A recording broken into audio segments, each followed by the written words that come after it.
So let's start with you, Angie. The idea is obviously to vacate the big houses and leave them for families to grow up in. Absolutely not. Those people worked hard for those houses.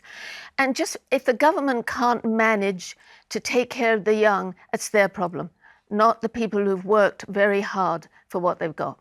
What do you think? I think there are so many problems. I don't know where the government will start, because you do have this sort of triangle situation going on at the moment in terms of property and in terms of opportunity, which is so wrong. If you think living in what should be a progressive society, actually things should get easier and better for people, and that's not the way it's gone. So now you might have somebody, let's say a couple in their 30s, they both need to work and they still might not be able to afford to own a flat, let alone bring a child into the world. So, but then I absolutely do not think people should feel that they should have to move out of their homes. And another point of that is that those homes, if those people have family, they're going to be inherited. And for like I always get confused with the gens. My generation, so the one below the boomers or whatever, you're sort of almost reliant on perhaps coming into a bit of that at a later date. And then I would hope... Gosh, do you really feel that way? Yeah, because I think what's happening with my generation is we're a bit like, well, we're doing quite well and we've got a home, but we might not be able to pay off our mortgage and we haven't got very good pensions. So that's my generation. So you're thinking when our parents pass away, that would be great because that will... No, it would be horrible and may that never happen. Yeah. But the thinking, the kind of the sad reality. And then my kids, I'm like...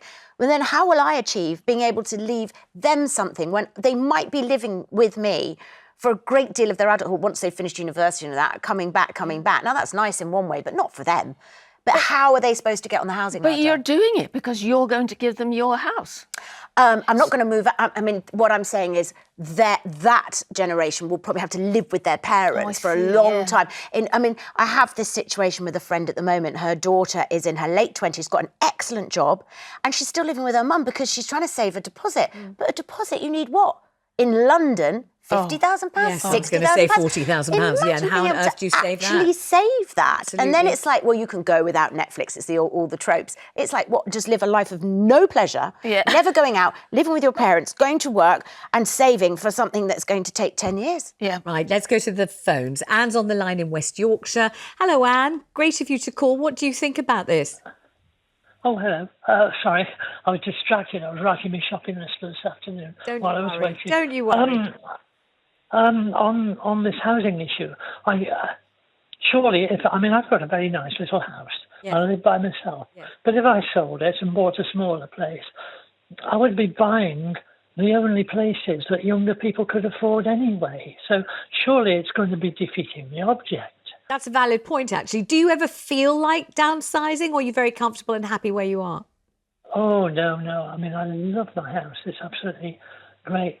I'm just very lucky the way it went. But, I mean, we worked very hard for it when I was young. And so I don't feel that I owe it to anyone else. I do have an idea, though, which might help solve the problem. I'm 82. When I was young, I used to have friends who lived in prefabricated houses after the war. Now, what's wrong with a more modern version of a prefabrication to bring the cost down? That is a damn good idea. I agree with you entirely. I've suggested it on the radio for about the last 25 years. And one of the things about prefabs, Anne, of course, is they were meant to last an incredibly short time and they didn't. Lots of people still very happily living in them. And it's the thing about having your own front door, your own independence, autonomy. It's I think, a fantastic idea. And from your mouth to God's ears. Anne, thank you very much. Let's go to Irene in Northamptonshire. How do you feel about this, Irene? Well, living in Corby-on-the-Sands, which was a busy town, it was Stewart's and Lloyd's, people worked hard, but they were very sociable. So at the age of 70, my mother and father decided they'd get out of their 3-bedroom large council house with a big garden, and they would go to what they call the complexes for the aged. Yeah. So they applied and they got offered a one-bedroom place in a nice complex. They had the lounge. They had a good social life. When my dad died, my mother wasn't on her own. Now, me and myself, my husband had gone in a home, but we live in a complex also. We've got cords, we've got strings, we've got a garden, we've got a patio. We feel safe. As you get older, people don't understand you need less. You need peace of mind and to be safe. And that's how I feel living in sheltered accommodation. Well, I'm really They've pleased had you're happy parties. there, Irene. And actually, I'm so glad you broached that subject, because sheltered accommodation can be, as she says, it's not kind of like a prison for older people. It's a sociable place. It's a place with fun, company. If you don't have to feel worried, nervous, alone, isolated. Peter, you've got a good reason for not downsizing. What is it? Yes, good afternoon, Vanessa. I certainly have. We live in the London borough of Bexley. And we live in a modest 4-bedroom semi-detached house. In fact, it was 3-bedroom. We extended it. We're looking to buy, in the exact same area, a bungalow of really 2.5 bedrooms. We're going to have to pay the government £23,000 in stamp duty for the privilege of downsizing. Gosh, that's a hell of a penalty for doing something that everybody wants you to do and somehow thinks you ought to be doing, Peter. Gosh, will you do that? Can you? And A, will you do that? And B, can you even find a bungalow in Bexley? Oh, yes. I mean, we found one that we really like. And I think it's going to take our life savings to do it.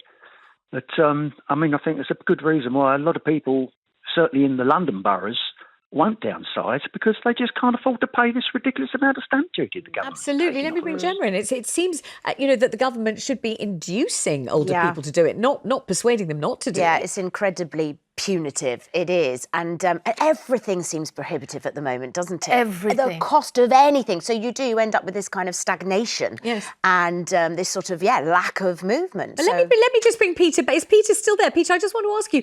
I would have thought that most people, when they think of downsizing, think they're going to be left with extra money in the kitty, and they might, for example, divvy it up between their children before they pass away to have the pleasure of seeing them, spending it, or, they might just have it as a lovely nest egg to keep them feeling a bit safer for the rest of their lives. But would you end up actually out of pocket if you do it?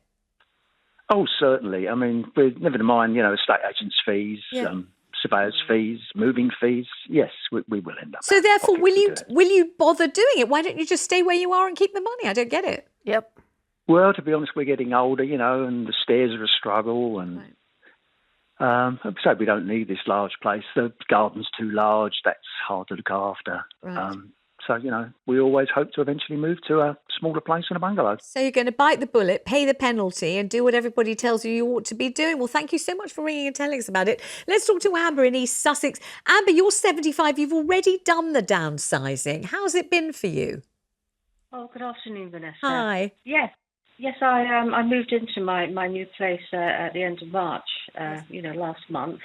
I did have quite a bit of profit, which I've helped my son to buy a new house. Oh, brilliant. But what I do have to say is I had a 4 to 5 bedroom sort of Spanish-style villa in Hastings. Sounds lovely. And I sold it for £600,000, which is the sort of topish end of the market in Hastings. Yeah. None of the viewers were young.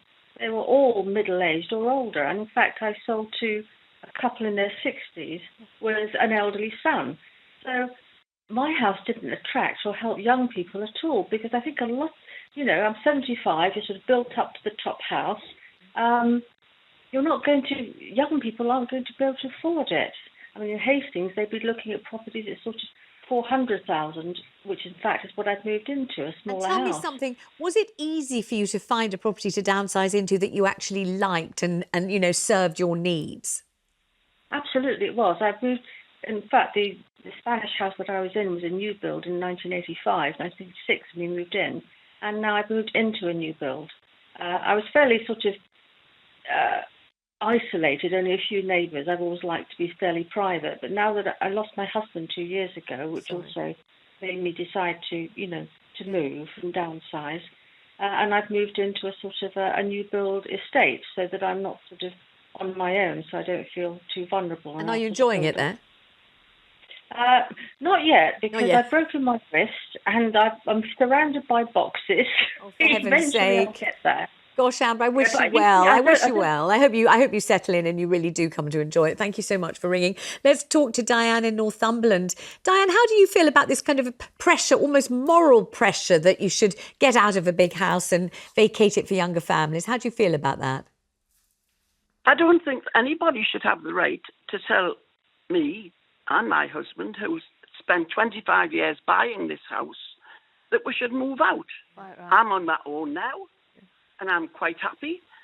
The house will go to the children and my grandson when I pop my clogs. So to me, where I live has got nothing to do with anybody else. We worked very, very hard to buy the house.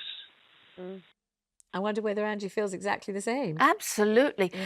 What I think to myself is every time that you sell and you have to pay the government this enormous amount of money, what do they do with this money that nobody can afford to buy houses, that everything is so expensive?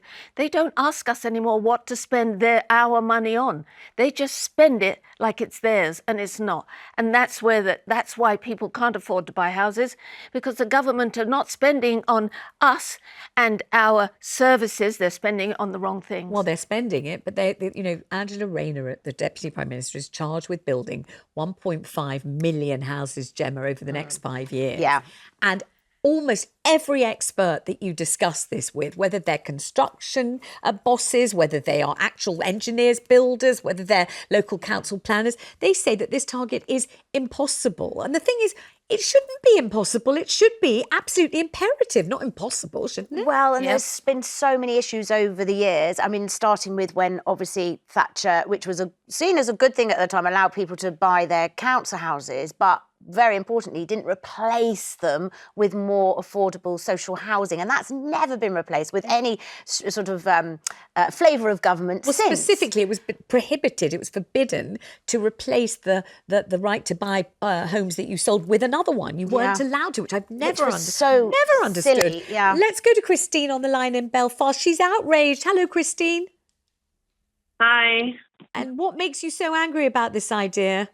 Oh, it really annoys me, Vanessa, because I've worked all my life. I don't need to doubt. If I've got a big house, I'm not going to tell you where I live or what I do. Yeah. But if I've got a big house, I don't need to downsize for anybody.